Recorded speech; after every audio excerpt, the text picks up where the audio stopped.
You know, it feels like the trans community just can't catch a break. First we had Chris Tyson being outed as a certified predator. She is only 14, damn.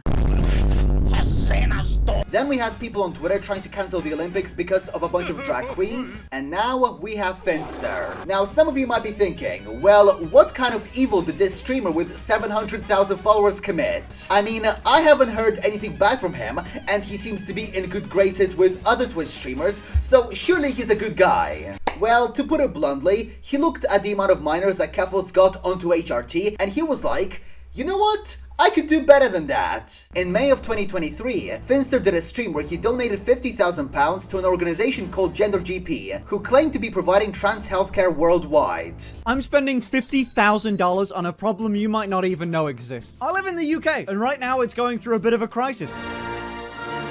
With everything. But a year ago, I was told about the insane things going on with trans healthcare in the UK. We're talking 20-year waitlists to get sometimes a life-saving medication. How can we help solve it? Well, I spent the last 6 months looking into private organizations, interviewing their CEOs, and then I was told about GenderGP. They're great. I've talked to them an awful lot. We want to provide healthcare, but the other thing that's so desperately missing is education. I was looking for an organization that could take $50,000 and put it to a good use. And the way that's going to work is if an adult wants to start up their healthcare with them but can't afford it, this money kicks in and it pays for it for them so they can start treatment before moving on to the NHS system. Okay, sounds like a contribution to a good cause. What could be so bad about it? Well, the issue at hand here is that GenderGP has a pretty problematic relationship with minors. Its founder, Helen Weberly, had her medical license suspended and was fined £12,000 after it was revealed that she had been running the clinic without a license and prescribing hormones to children as young as 12. GenderGP was also connected to Jaden Lowe, a teenager who had bought testosterone from them and committed a few months later. As a result of all these issues, Helen and her husband and business partner Michael moved their business to Singapore. I've even obtained their business profile from the Singaporean database, which proves that Helen is still the director of the company. And as of today,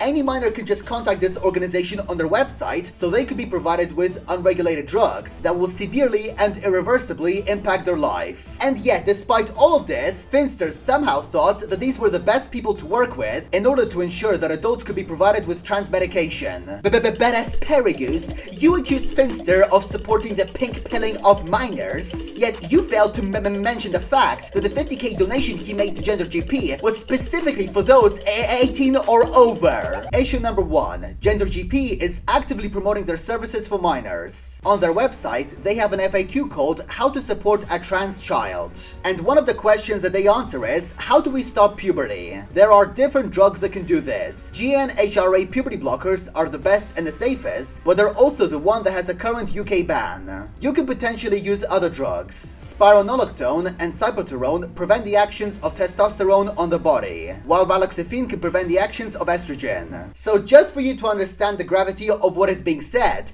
they are giving advice to minors on what drugs they can use as puberty blockers. But if that wasn't bad enough, here is their answer to the question, do I need to have my parents' consent? If your parents are not supportive of your actions, you're welcome to give your own consent. Like, what the fuck are you waffling about? Like, genuinely, are you mentally disabled? So right here they admit that if you're a minor, you know, someone who doesn't have the psychological capacity to do things like consent to sex, you can just contact them by yourself without your parents' knowledge and ask for transitioning drugs that will have a permanent effect on your body's chemistry. Now some of you might give F1NN5TER the benefit of the doubt. Maybe he didn't know that GenderGP was doing this stuff to kids. I mean, he's a content creator with a packed schedule, so he probably doesn't have enough time to do his research. The problem with this statement is that it gives F1NN5TER a ludicrous amount of charity to the point that he could just plead ignorance. I mean, he made the decision to donate to GenderGP. He personally talked with Helen about their mission to support trans kids. So he must have googled their name and found out that they were doing this stuff to minors. It literally takes a Google search and a couple of clicks. It's not that hard. This brings me to point number 2, which is F1NN5TER had attempted to pink pill minors himself. That 50k pound donation to GenderGP was part of F1NN5TER's charity project designed to support trans healthcare in the UK, with his organization acting as a sort of investment fund from which money would be pulled to the most deserving trans clinics. NHS needs some reform. Yeah, the thing is I can't do anything about that. The thing that I can do is fund, like, private clinics, because they all share the same information. They're real doctors that, you know, they go through their, like, checks and everything, like, you know. However, this project was short-lived, as the following year, the UK government passed a law that banned the prescription of puberty blockers to minors, and as a result, Finster downsized the entire project. Treatment is treatment for the purpose of, so it's banned for, 1 minute, is the purpose for which the private prescription was issued is a purpose other than treatment for purpose, oh my god, Jesus, the word purpose, for the purpose of puberty suppression in the respect of gender dysphoria, gender incongruence, or a combination of the both. And these are two actual, like, diagnoses too. So they're not denying it's real, they just don't want it to be treated. This is in the exceptions paragraph. So, like, it's, you can still get these drugs, but only if you're not transgender. So anyway, a bunch of kids are gonna die, which is really fun. I don't think anyone really knows what to do about that.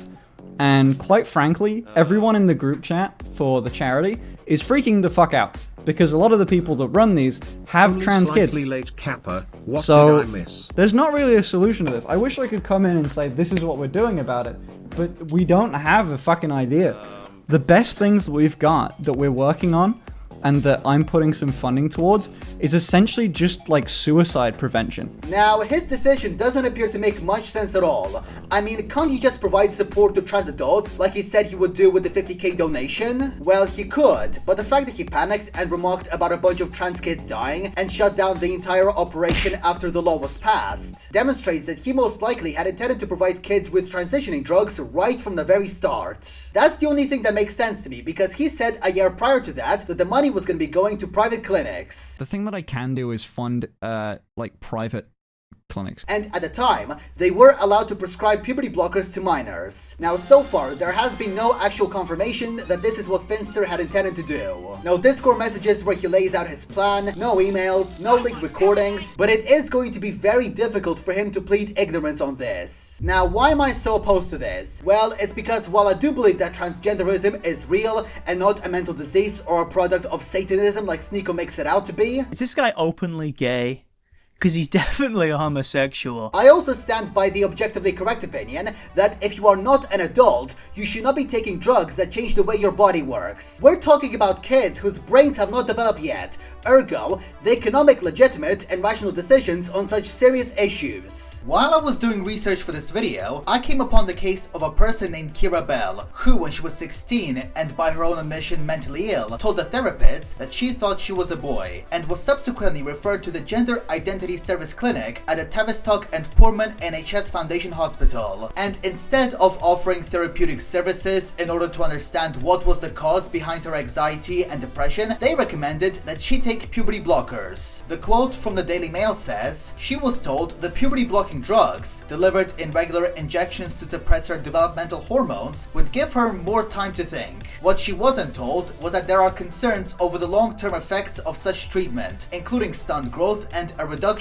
in bone density. They may also disrupt the development of children's brains." Just a reminder, we are talking about UK's National Health Service, which mind you is paid for by UK citizens' taxes, providing life-altering drugs to children. The article even mentions that as a result of these drugs and their side effects, Kira went on to fail most of her sixth form exams. Eventually, after several more years of treatment, such as taking testosterone and getting breast reduction surgery, Kira realized her mistake, subsequently stopping taking male hormones and changing her gender identity back to female. She eventually took the hospital to UK's High Court, claiming that under 16s were unable to give consent to be prescribed puberty blockers, and won. Although the ruling was overturned a year later based on a technicality, the damage had already been done, and in March of 2024, the Gender Identity Clinic at Tavistock was shut down. This just goes to show that the whole narrative of protect the trans kids is incredibly flawed when you consider the fact that these are, well, kids. They don't yet understand the gravity of their actions, and they may come to regret them in the future. Considering other effects that these transitioning drugs have on the human body, it makes this entire situation a lot worse. And therefore, it is my belief that such treatment should only become available once a person turns 18. Now back to Finster. Something else that I want to point out is that his content is primarily targeted towards young adolescents, as can be seen for example in the editing style of his YouTube videos. And these same adolescents are emotionally vulnerable, concerned about their identities, and as such, prone to manipulation from people they look up to. I mean, this guy started out as a Minecraft YouTuber, and judging by his thumbnails, you could tell that these videos are targeted towards a younger audience, meaning that his young fans who could be going through some mental issues and thinking that they are in the wrong body could be influenced by this guy's content and the fact that he also transitioned to start taking drugs. He also has an OnlyFans that he started around March, as implied by the upload date of this video titled F1NN's Friends React to His OnlyFans, and the last video on his Minecraft channel was uploaded on April 7th, 2023. And obviously, kids don't become adults in just 1 year, so it's not a stretch to say that at the same time as he was making content for kids, he was also undergoing a rebrand as an ethot, meaning that his young fans who may be going through some mental health issues and thinking that they are in the wrong body could be influenced by this guy transitioning to go to GenderGP and buy drugs. Now, when criticized by his detractors for promoting his OnlyFans and indulging in all kinds of degeneracy, F1NN will argue that he hasn't done video game content in a long time, and only after he stopped doing it, only then he began his OnlyFans. Pornographer and children's entertainer on Twitch. You remember the whole children's entertainer bit? I love that, because half of this thread and the replies, obviously the thread's deleted so I can't find it, which it sucks, but all the replies are like, don't dox yourself? Dude, this is out there. All the replies are just like, he's this fucking streams Roblox and Minecraft, and like, this is so, dude, I gotta show you a quick thing. You can check this. I don't know, I get that no one has time to do any of this, but like, if you go onto this website, just Twitch tracker, you don't even need to scroll through my thing. You just press games, and you can see that, just FYI, I have not streamed a video game, any video game, not even Minecraft or a kid's game, any video game, since this is sorry, I'm gonna go hard on this one. This is a pet peeve, dude. This is a pet peeve of mine, because even if you still fucking Google me, or like even in goddamn Philosophy Tube's video, she goes like, oh, is a gamer, a gaming streamer. No!